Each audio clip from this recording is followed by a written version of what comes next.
जिल्हा परिषद निवडणूक घोषणेसंदर्भात आयोग वेट अँड वॉचच्या भूमिकेत पाहायला मिळत आहे, कारण की सुप्रीम कोर्टामधील सुनावणीनंतर निवडणूक आयोगाची घोषणा होणार होती, निवडणुकांची घोषणा होणार होती आणि याच आठवड्यामध्ये जिल्हा परिषद निवडणुकीची घोषणा होणार होती।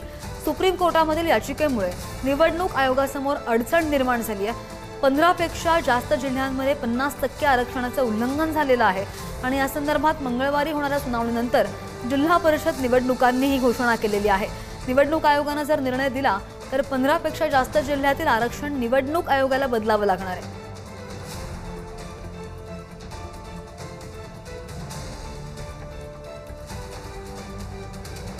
आणि या संदर्भात सविस्तर जाणून घेत आमचे प्रतिनिधी संदीप आपल्या सोबत आहेत। संदीप, कसा नेमका हा पेच निर्माण झालेला आहे, याचे संभाव्य परिणाम आता पुढे कसे असू शकतात? श्रद्धा, स्थानिक स्वराज्य संस्थांच्या निवडणुका रखडलेल्या होत्या, मला आपल्याला माहिती आहे, आणि त्यानंतर नगरपालिका नगरपंचायतीच्या निवडणुका जाहीर झालेल्या होत्या। त्या निवडणुकांच्या प्रक्रियेमध्ये अर्ज माघार घेण्याची तारीख ज्या वेळेला ठरलेली होती ती तारीख 21 होती आणि ती पूर्ण झाल्यानंतर आपल्याला माहिती आहे की निवडणूक आयोग जिल्हा परिषद पंचायत समितीच्या निवडणुकांची घोषणा करणार होतं, कारण सगळ्यात शेवटी महापालिका निवडणुका या जाहीर केल्या जाणार आहेत आपल्याला माहिती आहे। पण जिल्हा परिषद आणि पंचायत समितीच्या निवडणुका पुढे जातात की काय अशी एक आता शक्यता निर्माण झालेली आहे। काल खरं तर सुप्रीम कोर्टामध्ये एक सुनावणी होणार होती। ही सुनावणी अशासाठी होती की याचिका एक दाखल आहे सुप्रीम कोर्टामध्ये, ज्या निवडणुका होणार आहेत त्या निवडणुकांमध्ये 50%पेक्षा जास्त आरक्षणाचं उल्लंघन जे झालेलं आहे असा आरोप या याचिकेमधून खरं तर करण्यात आला आहे। त्याबाबत सुप्रीम कोर्टात काल ही सुनावणी होणार होती। या सुनावणीकडे निवडणूक आयोगाचं लक्ष होतं, मात्र काल ती सुनावणी झाली नाही। पुढच्या आठवड्यामध्ये मंगळवारी ती सुनावणी होणार आहे। त्यामुळे आज किंवा काल म्हणजे बुधवारी किंवा गुरुवारी निवडणूक आयोग खरं तर जिल्हा परिषद आणि पंचायत समितीच्या निवडणुकांची घोषणा करणार होतं, मात्र ती आता घोषणा होणार नाही। मंगळवारी नेमकं काय होतं सुप्रीम कोर्टात ते बघूनच निवडणूक आयोग पुढच्या निवडणुकांची घोषणा करणार आहे। जिल्हा परिषद आणि पंचायत समितीच्या निवडणुकांची तयारी पूर्ण झालेली आहे निवडणूक आयोगातली, ही आपल्याला सूत्रांकडून माहिती मिळते। मात्र 15 पेक्षा जास्त जिल्ह्यांमध्ये 50% आरक्षणाचं उल्लंघन झालेलं आहे। त्यामध्ये सगळ्यात जास्त नंदुरबार जिल्ह्यामध्ये जवळपास 100% आरक्षणाचं उल्लंघन झाल्याचा दावा जो आहे तो याचिकाकर्ते विकास गवळी यांच्या मार्फत करण्यात आलेला आहे। त्याचबरोबर पालघरमध्ये 93%, गडचिरोली 78%, नाशिकमध्ये 71%, धुळ्यामध्ये 73%, नागपूरमध्ये 57%, ठाण्यामध्ये 57%, गोंदिया वाशिम इथं 56-57% झालं आहे, जळगावमध्ये 54% आहे, बुलढाण्यामध्ये देखील 52% झालं आहे। अशा पद्धतीनं भंडारा असेल, चंद्रपूर, अमरावती अशा अनेक जिल्ह्यांमध्ये आरक्षणाचं उल्लंघन झालं आहे। योगायोग असा म्हणावा लागेल की पश्चिम महाराष्ट्रामध्ये मधला एकही जिल्हा यामध्ये नाही आहे। मग पुणे, सोलापूर, सातारा, सांगली, कोल्हापूर असेल या जिल्ह्यांमध्ये मात्र आरक्षणाचं उल्लंघन झालेलं नाही। जर निवडणुका आता घोषित केल्या आणि मंगळवारी जर सुप्रीम कोर्टाने वेगळा काही निर्णय दिला तर जे आरक्षण लागू केलं आहे ते संपूर्ण आरक्षण निवडणूक आयोगाला बदलावं लागणार आहे। त्यामुळे सुप्रीम कोर्ट काय नेमकं निर्देश देतं याकडे आता निवडणूक आयोग लक्ष देत आहे। त्यामुळेच वेट अँड वॉचची भूमिका निवडणूक आयोगाने घेतली आहे। जर निवडणूक आयोगानं म्हटलं की ज्या जिल्ह्यांमध्ये आरक्षणाचं उल्लंघन झालं तिथलं आरक्षण बदला असे जर निर्देश दिले तर मात्र निवडणूक आयोग त्या जिल्ह्यांमधलं जिल्हा परिषद असेल आणि पंचायत समितीचं आरक्षण असेल ते पूर्णपणे बदलू शकतं। मात्र ज्या जिल्ह्यांमध्ये यापूर्वी आरक्षण जाहीर झालेलं आहे आणि ज्या ठिकाणी उल्लंघन झालेलं नाही तिथल्या आरक्षणाला मात्र कुठलाही धोका नसणार आहे। त्यामुळे जिल्हा परिषद पंचायत समितीच्या निवडणुका कदाचित 2 टप्प्यांमध्ये देखील होऊ शकतात। उल्लंघन झालेल्या ठिकाणच्या निवडणुका पुढे जाऊ शकतात किंवा जर सरसकट सगळ्याच निवडणुका पुढे ढकला म्हटलं तर सुप्रीम कोर्टानं तर तशी देखील तयारी जी आहे ती निवडणूक आयोगाने ठेवल्याची आपल्याला माहिती मिळते। येत्या मंगळवारी पुन्हा एकदा सुनावणी होणार आहे सूर्यकांत यांच्या खंडपीठासमोर। त्यामुळे बघावं लागेल सुप्रीम कोर्ट नेमकं काय निर्देश देतं ते। मात्र सध्या तरी राज्य निवडणूक आयोगानं वेट अँड वॉचची भूमिका पत्करलेली असं म्हणता येईल। श्रद्धा, अगदी, पण आता ही पुढची सुनावणी कधी अपेक्षित आहे? कारण की पेच तर आपण पाहतोय, अडचणी तर आहेत, कायदेशीर अडचणी आहेत आणि साहजिक त्याचा परिणाम आता तारखांवर तर होईल, मात्र पुढच्या प्रक्रियेवर सुद्धा याचा परिणाम होईल। तो कसा सगळा गोंधळ जो आहे तो पुढे आपण पाहतोय असणार आहे संभाव्य? हा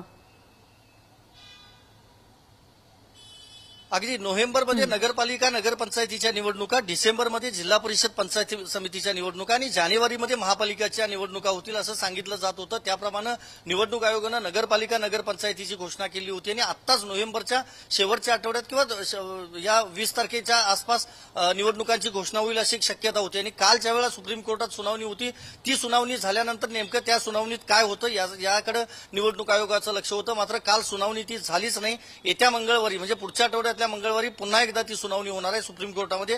त्यानुसार निवडणूक आयोग हा निर्णय घेऊ शकतं. सुप्रीम कोर्ट नेमकं काय निर्देश देतं त्यावर पुढचं सगळं अवलंबून असेल. मात्र 15पेक्षा जास्त जिल्ह्यांमध्ये जर आरक्षणाचं उल्लंघन झालेलं असेल तर नक्कीच ही किचकट हा सगळा मुद्दा म्हणावा लागेल. निवडणूक आयोगाला संपूर्ण प्रक्रिया पुन्हा नव्यानं राबवावी लागेल. ज्या ज्या ठिकाणी आरक्षण जाहीर झालेलं आहे ते आरक्षण पूर्णपणे बदलावं लागेल. आणि यामध्ये श्रद्धा सगळ्यात मोठी गोष्ट होणार आहे ती राजकीय पक्षांची होणार आहे.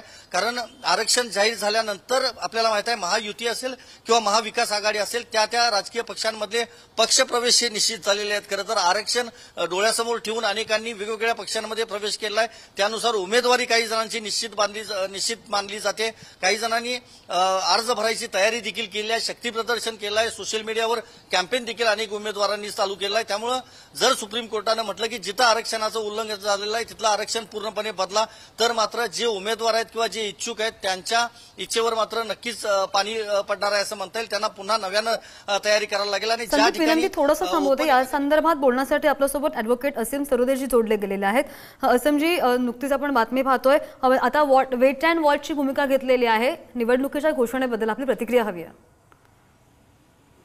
बघा, बांटिया आयोगाच्या संदर्भातला अहवाल देऊन असं म्हटलं होतं सुप्रीम कोर्टाने की 50% पेक्षा जास्त आरक्षणाची मर्यादा ही ओलांडता येणार नाही कोणत्याही समाज घटकाच्या साठी आरक्षण निवडणुकीच्या संदर्भात द्यायचं असेल तर. मग आता याच्यामध्ये जे काही सांगण्यात आलेलं आहे की जवळपास मला वाटते काहीतरी 15 जिल्हे कदाचित आहेत जे आरक्षणाची मर्यादा त्यांची 65%, 70% पर्यंत पुढे गेलेली आहे, 50%च्या पुढे गेलेली आहे. तर काही जिल्ह्यांमधलं निवडणुका त्यामुळे थांबवल्या जाऊ शकतात हे नक्कीच त्यावेळेस झालेलं आहे. परंतु मग फेज वाईज निवडणुका जाहीर केलेल्या आहेत राज्य निवडणूक आयोगाने. नगर परिषदच्या निवडणुकांच्या संदर्भात काही नगर परिषदांच्या निवडणुका घ्यायच्या आणि बाकीच्यांच्या घ्यायच्या नाही असं निवडणूक आयोगाला ठरवायचं असेल तर तसा निर्णय ते घेऊ शकतात. परंतु साधारणतः असं चित्र दिसतंय की नगर परिषदेच्या निवडणुका काही काळासाठी स्थगित केल्या जातील आणि नवीन कार्यक्रम त्यांचा जाहीर केला जाईल. त्यामुळे ज्या जिल्ह्यांमध्ये 50% पेक्षा जास्त आरक्षणाची मर्यादा ताणली गेलेली आहे तिथे नवीन स्वरूपामध्ये सगळी प्रक्रिया करावं लागेल असं आता सर्वसाधारणपणे दिसायला लागलेलं आहे आणि सर्वोच्च न्यायालय त्याच्याबद्दलची स्पष्टता देईल. असमजी, पण बाय केस सुप्रीम कोर्टाने जर 50% आरक्षणाच्या उल्लंघनावर शिक्कामोर्तब जर केलं तर मग निवडणूक आयोगाला कोणत्या जिल्ह्यांमध्ये कसे कसे बदल करावे लागणार आहेत? त्यांना तिथली सगळी प्रक्रिया नवीनच करावी लागेल ना. कारण की जे उमेदवारी अर्ज ज्यांनी भरलेले आहे आणि त्यांच्या संदर्भात आरक्षणाची मर्यादा जर उल्लंघन झालेली आहे तर त्यांना नवीन स्वरूपात ती सगळी प्रक्रिया करावी लागेल. त्यामुळे प्रत्येकालाच नवीन अर्ज भरणे, नवीन ती सगळी प्रक्रिया करणे. आता उमेदवार पण कदाचित काही जण दुसऱ्या ठिकाणी जातील, दुसऱ्या पक्षाचा सहारा घेतील असं सुद्धा पुन्हा होईल जर पुन्हा निवडणुकीचा कार्यक्रम जाहीर झाला तर. त्यामुळे नवीनच घडामोडी होणार असल्यामुळे सगळंच नवीन पद्धतीने होईल आणि नवीन राजकीय गणित सुद्धा त्यामुळे मांडले जातील. कारण की आता एक चाचपणी काही लोकांची झालेली आहे की कोणत्या पक्षामध्ये कोण जात आहे, कोणत्या पक्षाची हातमिळवणी कोण करत आहेत, तर ते आता पुन्हा नवीन स्वरूपात व्हायला सुरुवात होईल. अगदी. असीमजी, धन्यवाद आमच्याशी बोललात त्या संदर्भात. आणि पुन्हा एकदा आमचे प्रतिनिधी संदीप आपल्यासोबत आहेत. संदीप, मगाशी आपण बोलत होतो आरक्षण बदलण्याची प्रक्रिया बरीच किचकट आहे, खूप वेळ लागू शकतो, या संदर्भात आपण बोलत होता.